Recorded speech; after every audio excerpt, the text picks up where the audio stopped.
Forehand, backhand, overhand. What is good? What's happening, everybody? It's your boy, Fares and Adelia, and welcome to another great episode of The Rally, our tennis recap show. We are talking quarter-final matchups in the Australian Open.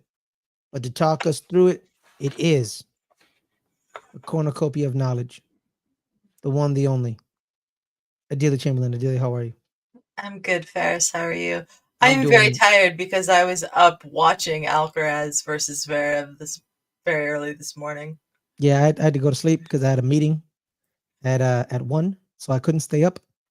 So I missed it. But I watched it afterwards. It was a good match.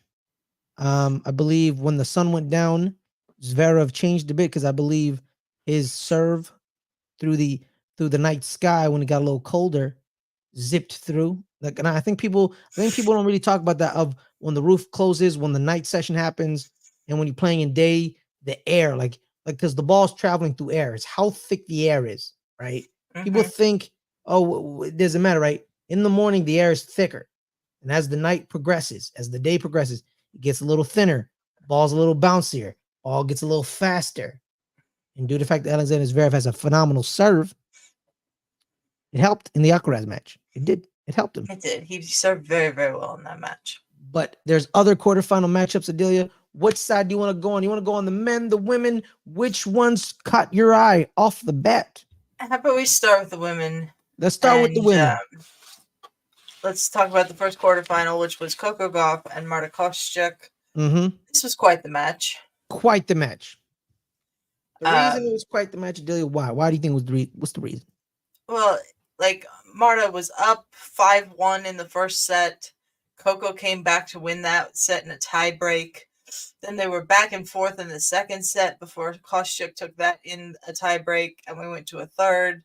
This was just a roller coaster that Coco eventually finished off pretty easily in the third set. But I was a little surprised to see Coco struggle this much against Marta. Yeah. And personally, when I look at the stats of this match, right, one glaring stat pops off to me right away, Adelia. The unforced error stat. 56 unforced errors for Marta Kostyuk and 51 unforced errors for Coco Gauff. Neither, at the end of the match, I think I told you, Coco didn't win this match.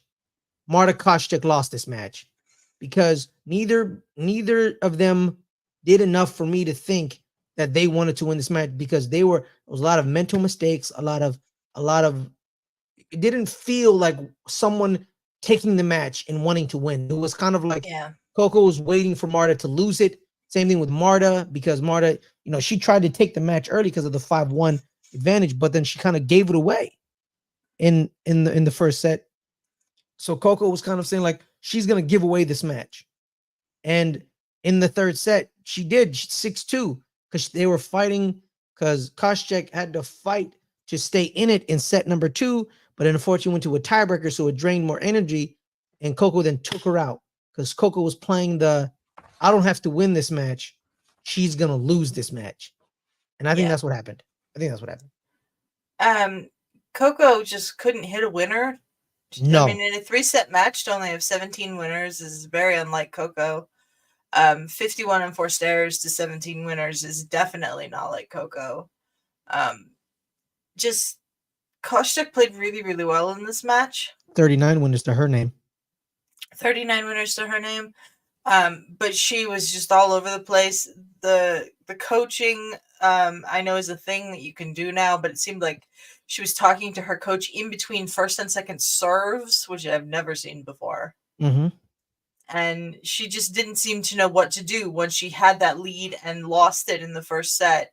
She managed. Was she overcoached, Adelia?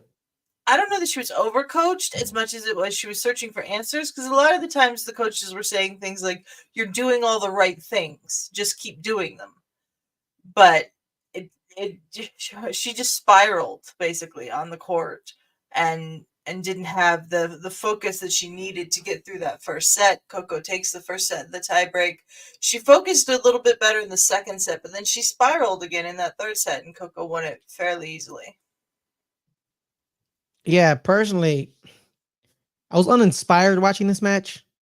Yeah. I'm personally, I don't think Coco she's definitely the underdog in the Sabalenka match. Absolutely, 100%.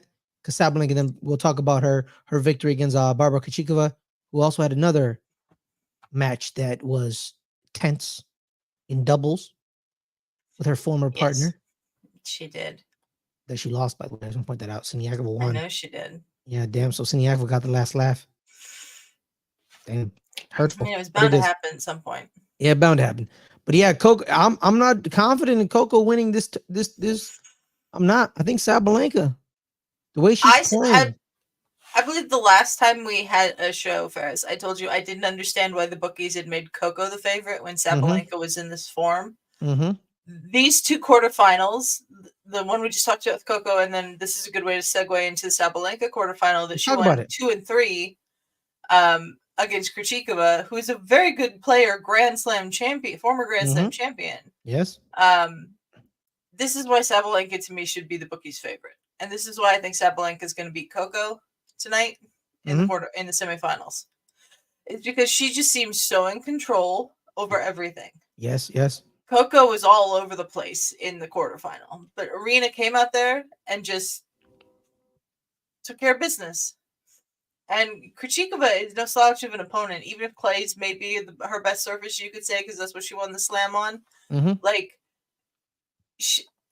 Arena had no trouble. Yeah. What do you think? No, I'm with you on that, because Arena is kind of like what Jannik Sinner is. Jannik Sinner hasn't gone to a fourth set at all in this tournament. Even I think in the quarters. Let me double check for Jannik Sinner before I make that declaration statement. Yep, he beat Rublev in 3 straight sets. Arena Sabalenka, Adelia, hasn't gone to a third set. No, she hasn't lost a set. She hasn't lost a set at all. It's been straight sets for her and Jannik Sinner. They look like they're locked in a different headspace, right? She's lost 16 games through 5 matches. That's insanity. And she had if you look at the stats, some people love the stats, some people like the percentages, shout out to y'all. I'm gonna bring up for you. So she had, the big thing last year, Adelia, was previously to last year's her serve, her mental serve. How was she mentally serving the ball? 63% first serve in percentage, winning her first serve 72%. Win second serve is 53% compared to Krejcikova's 20% and 55% in the win first serves, as well as Krejcikova's 59% first serves in. 192 miles or kilometers an hour. So there she was cooking with the serve. 20 winners to 6. Only 13 unforced errors to 24 for Krejcikova. And in the breakpoint category, she broke Krejcikova 67% of the time, 6 out of 9. He is locked in. She's locked in. And here's the thing. Here's the thing against Coco, right? Coco's not going to have the crowd. At the U.S. Open, Coco had the crowd. Young American, the woman we expect to take the mantle away from the Williams sisters and move forward. So the crowd was behind her. So Aryna Sabalenka was the enemy. In the Australian Open, Aryna Sabalenka is not the enemy. They're rooting for her. She's the defending champion.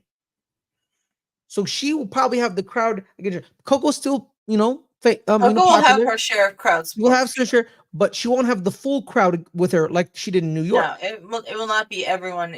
The city of New York versus Aryna Sabalenka. No, it will not be. It will not be. Also, too, shout out to her coach, right? So we talk about breakpoint, breakpoint this, breakpoint that. There has been, I have a lot of problems with breakpoint, and I have a lot of good things about breakpoint. My favorite thing about it is when they were focused on Aryna Sabalenka, and especially her performance coach, the bald guy. I don't know what his name is. I don't know his name either. Yeah, but he has put her in a mental headspace that is focused, and she is a destroyer. And there was a one point in breakpoint where her coach said something to her, and he said to him, "You can't say that. Do not say that. It will trigger something in her mind to put her in a headspace that's not good for her. You must refrain from saying stuff like that. We have to say stuff like this." I don't remember what it was, or I think it was like, "You're doing great," or like, "You're a monster, you're killing people." Like, it was like something like that. And he was like, "Hey, don't say that. You gotta stay focused. We can't do that." And kind of changing the mentality of her team, because he's like, "Hey, we We have to put her in a specific headspace, right? We can't say things like that. And I think he's done a great job because this is another year with him. I don't know his name. I need to find out his name because shout out to him because he is I think has become the secret sauce for her. Because she's gifted talently tennis wise. She has a powerful serve. She has great movement back and forth. She's not scared, but everything up here, Adelia, we always talk about tennis. Well, sports in general, it's 90% mental, right? It is. And it's 10% physical. But in tennis, it's 99% mental. It's 1% physical. Because you can be as physically gifted as you want. But if the mental ain't there, mentally, yeah. Because Maria Sakkari is physically gifted. You look at her, you're like, you are physically gifted. But she's not, she doesn't have the mental toughness that she needs to win these matches. Every other week she wants to quit. Yeah. She has threatened retirement more than once. She has said it. I'm not picking on Maria Sakkari. I'm just saying, physically she has the tools. But she doesn't have this tool. Yeah. And Aryna Sabalenka 2 years ago didn't have this tool either. You told me she was underserving like this. My bad. Sorry. She was doing that. Underhand serving, yeah. Yeah, to the audio listeners, I'm doing an underhand serve, by the way. Shout out to the audio listeners. So she didn't have that. And then this coach helped her fix that. And she won the WTA finals. She won the Australian Open. She became the number one player in the world.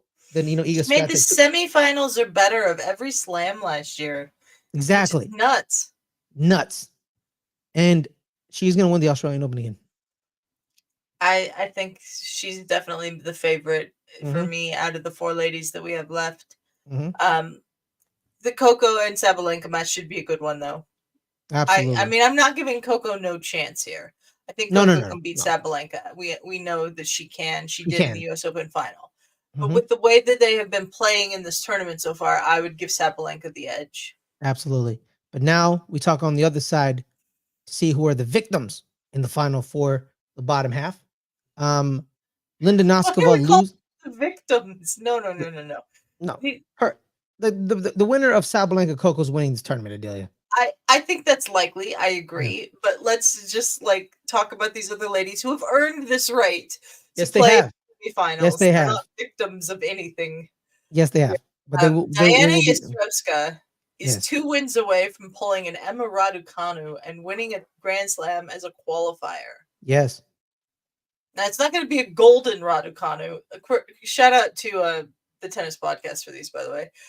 The golden or bash is the tennis podcast or Bastion that calls it a Raducanu. And a golden Raducanu is when you do it without losing a set, because that's what Emma did. Yastremska has lost a set, I believe. Let's check. She has in qualifying, so she definitely did in qualifying. She won 3 setters in qualifying. Okay. So, gotcha. Diana Yastremska took out Linda Noskova 6-3, 6-4. This was a fine match. It didn't really leave a massive impression on me, other than the fact that Diana Yastremska is going to be a seeded player the next time we play a Grand Slam. Which is crazy to think about because she started this tournament ranked 96th or something like that in the world. She's just on a roll. Linda Noskova is 19 years old. I feel that she will be back at this stage of a slam in the not so distant future, but she just didn't have what it took to beat Yastremska on this day. Yeah, and you know what? Shout out to the Czechia, because they're no longer calling themselves the Czech Republic, I believe. Yeah. So shout out to Czechia for just the influx of young tennis talent. Just the pure, they have Linda always had fabulous young player program in that country. It's because I believe before this generation, it was Pliskova and Petra Kvitova, who's not playing this year, and Krejcikova is one of them. She is. Petra's good for you. Congratulations. Not good for you. That sounded weird. Congratulations. Congratulations to Petra. So there's Siniakova is one of them. Didn't have the heights as a singles player, but one of the top doubles players in the world. Barbara There's Krejcikova? No, Siniakova. No, but Barbara Krejcikova as well. Barbara Krejcikova. I said Krejcikova already. Oh, my bad. My apologies. Yeah.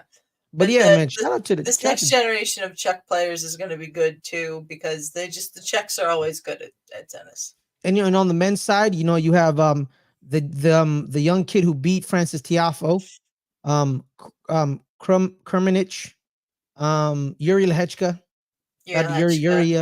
Yuri. I know him because he upset Felix Auger-Aliassime at last year's Australian Open because of the Netflix curse, or it's just probably because those people on Netflix, aren't that good. But we'll digress. Blaming a curse on your lack of, concentration. Let's not worry about what happened in last year's Australia. Yeah, it's true. But yeah, shout out to Yuri Lehechka. But Yuri's out. But it is what it is. But now, Adelia, the second match in the top half, we have this was a good match. It was a good match. I watched this match. The early parts of this match, I had to go to sleep afterwards, so I missed the Zhang winning it. But she looked good, even in the first set that she lost. I didn't feel like Anna Kunitskaya was far and ahead of ways better than her. But Zhang was she was moving and grooving. Qinwen Zhang is going to be a top 10 player after this tournament. So she's the first top 10 player that's a Chinese woman since Li Na had been in the top 10, which I think was a decade ago. So it's definitely been a decade since Li Na won her Australian Open. I think it's 14 years. It might be 14 years since she made the top 10, but it's definitely been a decade since she won the Australian Open, Li Na. So 14 years. Yeah, because they said it on because they brought it up on the broadcast, because I think Qinwen Zhang referenced her in like multiple interviews, and then they showed a photo of Zhang 14 years ago as a kid watching Li Na win it was like at a tennis academy in China, and they watched Li Na win the Australian Open. No, and then pretty sure she won the Australian Open in 2013, so that'd be, or 2014, so 10 years ago. Yeah, but it might be 14 years since she broke into the top 10. Okay, I may have got those years mixed up. You're probably correct. But yeah, and then they showed that Li Na interrupted her interview, I think last week or a couple days ago, where she hugged her, and it's kind of like a full moment. Shout out to you, Chris Fowler. Knows how to make some good stories. But if you look at the stats, Adelia, in the ace category, 10-2 for Zhang. 10-2. She's got a good serve. You got a phenomenal serve. First serves in, though, it went to Kunitskaya for 76% to 56%. But the winning of the first serve, 80% for Zhang, 60% for Anna. And then the second serve winning, 30% for Anna, 53% for Zhang. And then here it is, in the unforced errors category, the winners just were, here's the thing, it's 42 winners to 18 winners in favor of Zhang. But the unforced errors, it was 30 to 35 in favor of Kunitskaya. And those kind of weird me out a little, which kind of like, how did that happen? But the serve kind of was the great equalizer with the 10 aces. Yeah. So that was the key. This was a good match. Anna required some medical treatment in the third set, but by that point, it was just all Qinwen. So, yeah, I think Qinwen is the favorite to beat Yastremska and make it into the final, but you just never know with the way Yastremska is playing. Absolutely. So, and Yastremska winning in straight sets. I think it's going to be Yastremska and Sabalenka, Adelia. I think it could be. I think it could be. I'd go for Qinwen Zhang over Yastremska, but you just never know. I think I'm going Sabalenka though over Coco. Yeah, I think Sabalenka wins it overall. I think you're probably right about that. And now, Adelia, we flip on to the other side, the less predictable side. We got in the more predictable side. Yeah, the more predictable side. In the quarterfinals, we got Novak Djokovic besting Taylor Fritz. I watched this match live. I watched it all. They were just and then we had Jannik Sinner beating Andrei Rublev in straight sets. Sinner being Sinner. Shout out to you, Seven Deadly. We have a 5-round masterclass between Daniil Medvedev and Hughie Hurkacz. That was the match, the first round. What? That was the match of this round. The Yes. Hurkacz and Medvedev match. That was the best match. Absolutely. But then, then we keep going down and a little upset. It was an upset. An upset. Sasha Zverev beating Carlos Alcaraz in 4 sets. Beating Carlos Alcaraz actually 6-1, 6-3, 7-6, 6-4. So Zverev served for the match in the 3rd set, if I'm remembering correctly. It was very early this morning, but he definitely was up 5-3, 5-4, something like that in the 3rd set. And then Carlos got that back and took it to a tiebreak and played a masterclass of a tiebreak. You will not see a better tiebreak performance. Won the tiebreak 7-2, and then the 4th set was pretty back and forth until Zverev broke him at 4-all and managed to serve it out. Absolutely. And like what we said I believe in the Australian Open highlight show, when Zverev talked about how when it got to a little bit, more night or darker out, the air got a little thinner and his serve got a little better. And that's the way he won his match against Cam Norrie, because he believed the night it became more night. It helped him beat Cam Norrie because his serve was better.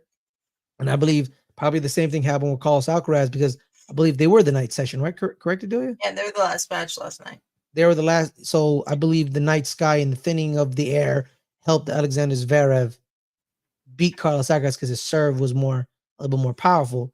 And that's what it is. And I think people need to remember, Carlos Alcaraz, he won a major at 19. He has 2 majors before he's 20. He's 2 away from the career Grand Slam. He will have to wait 1 more year to get Australia. But he can get the French this year if he wanted to. Calm down, people. He's 20. Just calm it down. All right. Calm it down. Let me tell you what my takeaway was on the Zverev and Alcaraz thing. Is Zverev spent like 26 hours on court so far this year playing competitive matches, and Carlos has only played the Australian Open. So Zverev had all those matches at the United Cup, which he won with Germany, to prepare for this tournament, and Carlos just went straight to Melbourne and played a couple of exhibition matches, and it's not the same. So Zverev, instead of looking like he was tired or whatever because he'd been spent so long on court, actually looked more conditioned and had more momentum. Absolutely. And so I think that helped him out in this match. Carlos just didn't have it in the first 2 sets, and sometimes you're gonna lose. I mean, it's just that simple. People must forget, even Rafa Nadal has lost at the French Open. Yeah, he has. Yeah. So if a man, there's no one, one day I wish I could love something the way Rafa Nadal loves the French Open, but we'll find out 1 year. I'll find that special someone. But now we keep moving on to Daniil Medvedev and Herbert Hurkacz. It was a great match. Back and forth. It didn't feel that Hubie gave away the match. He fought him till the end. He did. And what I like about it, right, Adelia, is in the first set goes to a tiebreaker, right? And then the second set, Hubie wins 6-2, and then Medvedev comes back and beats him 6-3. And then Hubert comes back and beats him 7-5. So they kind of beat each other in similar ways in the first 4 sets, where one set, it was an epic, went to Medvedev. Next set, it was 7-5, went to Hubert. But in the sets 2 and 3, they both beat each other guy 6-2, 6-3. And I believe they kind of probably conserved a little energy in the middle, kind of trading back a set. And they knew that the 5th set's the key. The 5th set is the key. And then Daniil Medvedev show you why he's also a Grand Slam champion and why he almost won the Australian Open 2 years ago. And then, Rafa Nadal was like, oh yeah, I'm Rafa Nadal. Remember? Yeah. Let me show you why I'm an icon real quick. Yeah. And I think Medvedev is been playing pretty dang good. Has he been playing matches longer than I expect him to? Yeah. Yeah, I feel like he should have taken out Nuno Borges a little bit faster. But good conditioning, momentum. Sometimes you need someone to wake you up. Like, hey, wake up. And he's been woken up more than once in this match. What about you, Adelia? What do you think? Yeah, this is the best match of the men's quarterfinals for me. The quality of the tennis was outstanding. That was Even in that phenomenal. 6-2 set that Hubie won, he played phenomenally well. The shot making was incredible at certain points. And it just came down to Medvedev getting that crucial break in the fifth set and winning it. Medvedev said after this match that he was really feeling it physically after the second set, but he just kept going and trying his hardest. And in the end, it got him into the semifinals. And that's what happens sometimes. Sometimes you lose real quickly if you're not feeling it physically, and sometimes you manage to pull out a win. But he's played 2 epic 5-setters in this tournament now. And he's going up against Zverev, who's also played a number of epic 5-setters in this tournament. So I just either it's going to be another epic 5-setter or somebody's winning in straight sets because the other's too tired. Because someone's not feeling it. I do. And if you're looking at the stats, these key stats for all the sets and for Hubie versus Dinu Medvedev, it's kind of like similar. It's kind of like, oh yeah, it looks 16-11 in the aces, and then like all the winners, you see the winners, you're like 61 winners for Hubie. How did he lose this match? I'll tell you, he had 55 unforced errors. Yeah, right there. It tells you right there. You can read in between certain stats, but if stuff looked similar and it was a close match, what was the key? What are the keys that pulled one person towards victory? And that was Hubie having the 55 unforced errors. It's 3 points. 3 points. And for Medvedev, and we'll talk about one of his other matches that I believe kind of, the opponent gave his opponent one tennis gave to his opponent 3 points. It was in the Fritz Djokovic match, but we'll talk about that after we talk about Jannik Sinner once again winning in straight sets against Andre He's Rublev. on a roll. Oh my God. You could see it in his eyes. He's angry. 7 deadly is going to make people repent. and you know what? I am a big fan of my guy, the Carrot Man. And he's tremendous. Adelia, I love Jannik Sinner. I'm a big fan. I'm a big fan of the way he plays tennis. I'm a big fan. I just hope one day I don't hear him speak and he says something crazy. I really don't. But very composed. People forget he's really tall, right? So people kind of assume he's old, right? Because they think tall people are usually older. It's like, no, he's 20. Yeah, he's 20. He's 20. He's the same age as Carlos Alcaraz. And you know what? Could he have won the U.S. Open? Probably, 22, but unfortunately, actually, Fares. He's 22. 22. He's 22.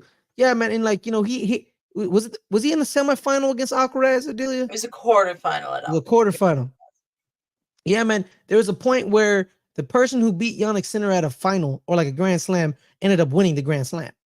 For a solid, it was like you had to get through, my main man, 7 deadly. He also went through that period of time where he lost in a 5th set in like 5 out of 6 slams or something like that. Like, he looks much better here. He looks focused. He looks, composed and ready to take on whatever challenge. And that challenge for him now is Novak Djokovic in the semifinals at Djokovic's slam. Exactly. And you know what? In his mind, he's like this. If I can't get to a 5th set, I can't lose a 5th set. Yeah. And guess what he's been doing? He's for every single round. Hasn't lost a set. Is he gonna do that to Novak Djokovic? I don't know. If he does do it, would that be crazy? You goddamn right it is. Would it be impressive? Hell yeah. Because that would be batshit crazy. But I feel like it's gonna be a little bit harder, to beat Novak Djokovic and Andre Rublev, because Andre Rublev, good player. He's a top 5 player in the world. Top 5 player in the world, but there's always a match where you're like, what the hell is he doing? he can't get over that quarterfinal hump. Yeah. Yeah. Because you remember, I believe, was it last year, Delia, where he beat somebody and then he had to face Novak in the next round, and was like, yeah, I'm not gonna win. And like we were like, you gotta believe in yourself, man. And then he lost to Novak Djokovic in straight sets and he barely won any matches. And you're like, what are you doing? Like, I believe he lacks self-confidence. I believe he lacks self-confidence. And I believe he only wins certain epic 5-setters when he has to be reminded, like, hey, you're like top 5 in the world, right, Andre? And he's like, oh yeah, I am top 5 in the world. Oh, let me go play some tennis now. But then when he's against certain players, he's like, no, I don't think I'm built for this. It's like, yeah, you are built for this. You don't just accidentally be the number 1 5 ranked player in the world. No one's accidentally 5th in the world, Adelia. Yeah. Oh yeah. How did you get to number 5 in the world, Andre? It was on accident. What do you mean it's on accident? No one's accidentally a top 10 player. No one's accidentally a top 5 player. You don't accidentally become a top 5 player. It's not how that works. It doesn't. You have some talent. You've won some matches. He is just not right up here. Because when he saw Novak Djokovic walk into that arena and they cheered for him and he faced him, he made the decision right there. I don't deserve to be here. I'm going to lose. And that's why people lose to Novak Djokovic and Rafa and Roger for many years. They told themselves they don't deserve to be there. But then the crazy ones, like Stan Wawrinka and Andy Murray, were like, I deserve to be here. I'm going to win this match. And what did they do, Adelia? They won Grand Slams. Did they do it more? Could they have done it more often? Probably. But, at the end of the day, there's also talent. And the other 3 men were just more talented than the others. But they won a lot of matches before they even played because people thought they didn't deserve to be on the court with them. You got to be arrogant. That's why people like Holger Rune, because they think he's so arrogant, he doesn't think anyone's better than him. So he's going to go into a match against Novak Djokovic, not thinking that, it's Novak Djokovic. It's like, I don't care, it's Novak Djokovic. I'm Holger Rune, which would be a crazy statement to say. But, got the Holger Rune. What do you think, Adelia? Do you think I'm wrong here? Do you think I'm crazy in thinking this? I think for Rublev, it's kind of like Zachary on the women's side, where it's just like the pressure will get to him mentally and he can't recover from it. And not that he's threatening to retire or saying he's going to quit or anything like that, the way Zachary does from time to time, but he does tend to go into some of these matches just already thinking he's going to lose and then losing. And he makes life much harder on himself in some of these matches he should be winning easily than he needs to. So that's that. Yeah. Now, Adelia, the match we both watched. We did watch this match, yeah.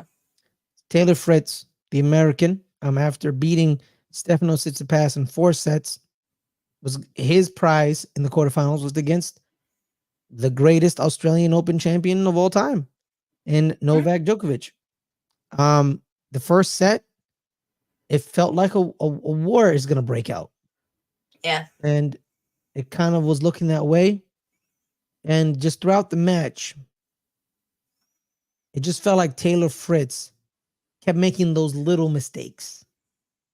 Those little mistakes you can't make against Novak, Roger, or Rafa. You can't make those mistakes where, like, I think you were watching it together where we kept saying, why do you keep returning it back to his spot? When you could have make him run cross court. There are moments where he had the right idea, where once he was trying to do a drop shot cross court, and he tried to, but it didn't go over. It hit the net. There are moments of lack of execution, lack of focus, missed shots and opportunities. And it's the little things against these players, Adelia, where you need to do the little things. The guaranteed points, you need to win them, or you don't win the match. 39 unforced errors for Taylor Fritz to 26 in the favor of Djokovic. Fritz had 63 winners, but it's the errors that bit him in the derriere. Serving, it was first serve in 63% to 58% in favor of Djokovic.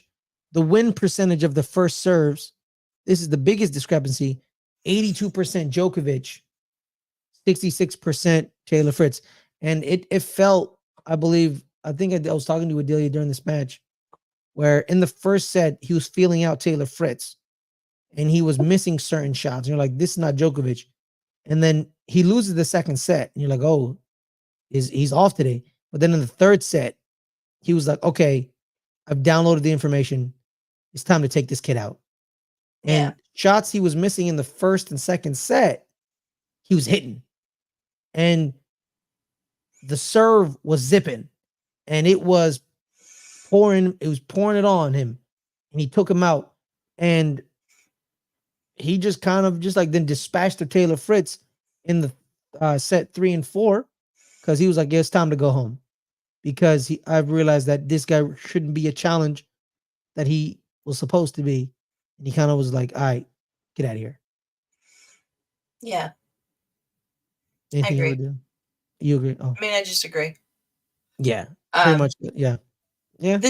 Even when Fritz won the second set, I didn't think Fritz was winning this match. I would have loved it if Fritz had won this match, but it's Djokovic in Melbourne. Like, not many people beat him there. No. Well, apparently only people with glasses can beat him in Melbourne. I mean, it does sort of feel that way sometimes. Yeah. So if you want to beat Novak Djokovic, go wear some shades. Get a prescription. Wear some. You know what? Hey, you think I can beat Novak Djokovic? Because I wear glasses. I mean, I wear glasses and I couldn't. So. Well, Adelia, believe in yourself. You can do it. Do the Billie Jean King thing. You know what I mean? You got Battle of the Sexes. Damn right. Djokovic. Yeah. Yeah, no, not happening. Yeah. I played tennis once. Yeah. It hurt my knees. Probably because I was out of shape. I was kind of fat. So. Okay. I need to lose more weight. I want to play tennis more. I feel like, if I do, I've elevated to an echelon of status in society where we go play tennis on the weekends with my my third wife after my 2 divorces. But it has fun, you know what I mean? All that jazz. Well, I'm not even gonna comment on that, Fares. Not even gonna comment on that. That was a joke, because billionaires have had like 3 or 4 divorces that they can survive. Well, no, it's not just billionaires that play tennis, Fares. I know, but I'm making the joke every time I'm watching a TV show. It's always like, oh, have you met Madeline? Cool. It's like, this is my 3rd wife. And you're like, oh, thank you, Bobby. I didn't need to know that, but sure. All thank right. you, appreciate you. Let's predict the semifinals and the men's side. I think Medvedev can beat Zverev. Yes. I want Yannick to win.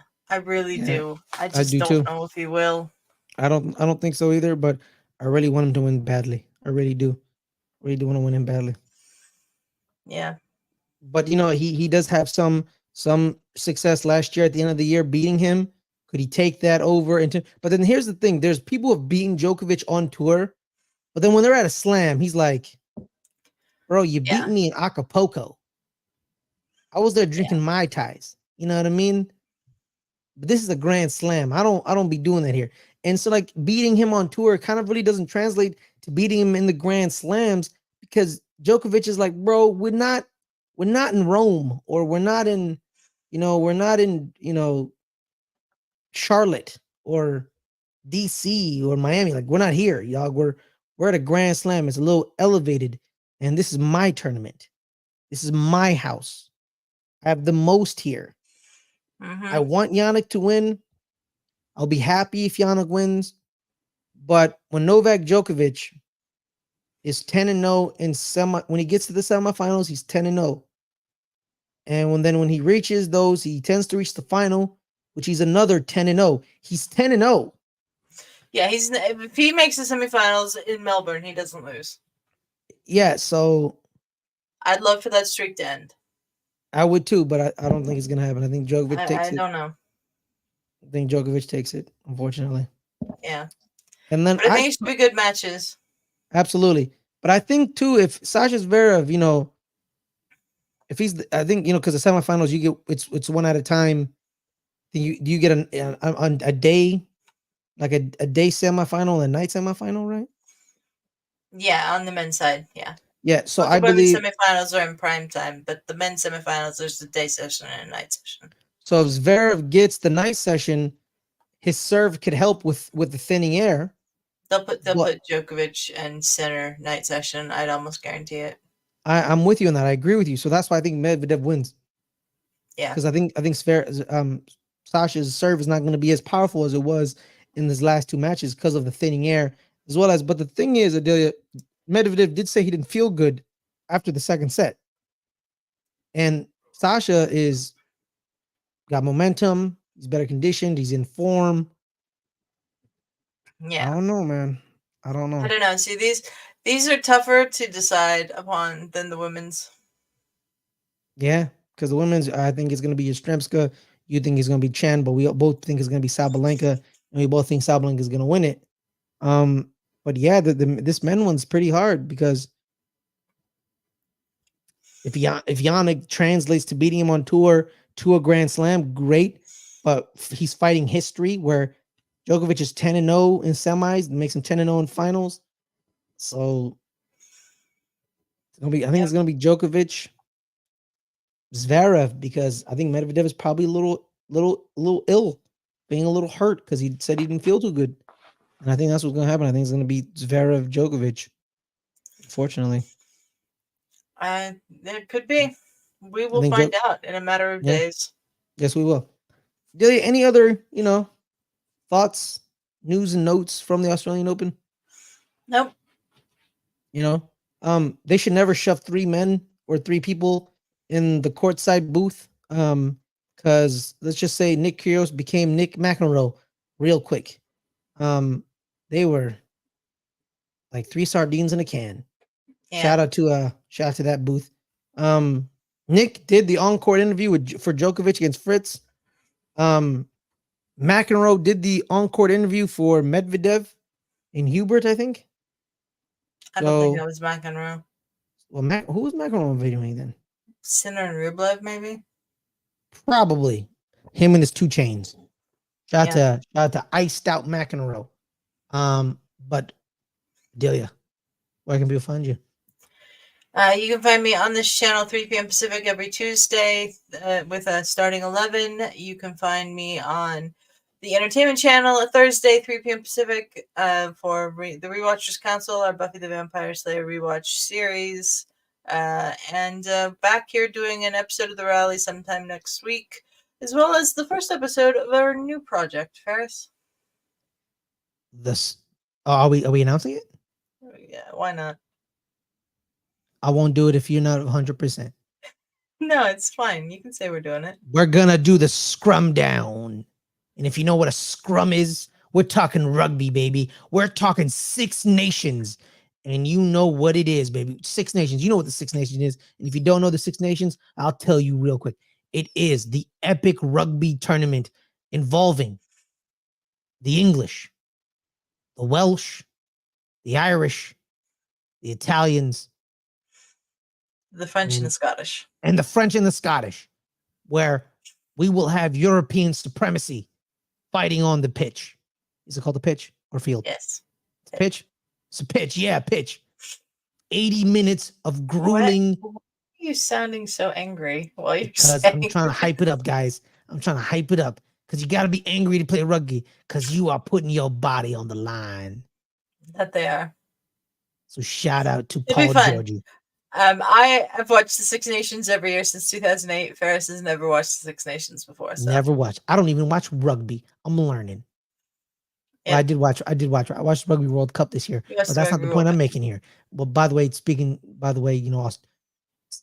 Africa cheated. By the way, I just want to point that out. All right, that man should have been kicked out the game. But I digress. Okay, digress. Even though I'm very happy for the guy because he made history, but I think he should have been kicked out of the game. All right, let's end this. My shoulder just popped. Did you hear that? I did hear that. Oh my god, that hurt like a mug.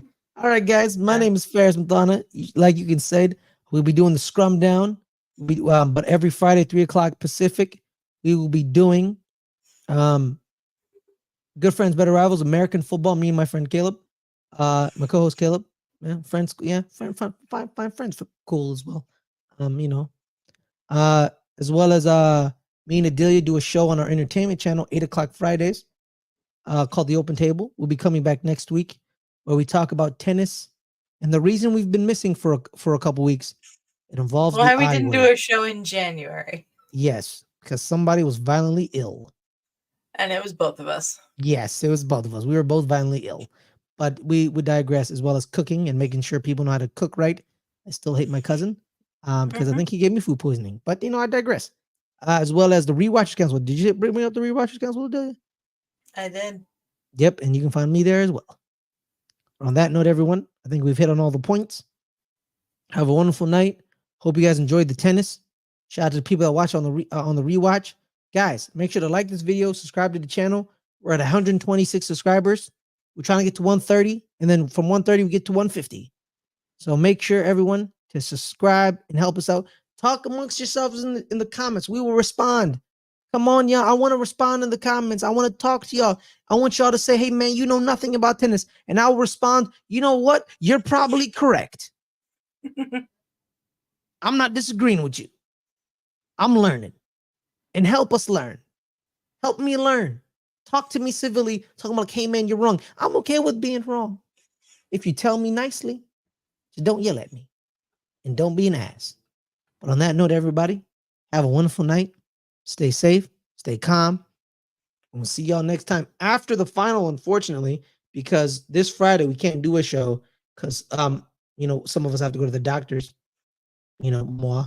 But so we'll see you guys after the final. We'll review the semi and the final after it. So make sure to keep that notification bell on to know when we go live or we drop a video. So, and then everyone, stay safe, stay cool, and see y'all next time. Peace.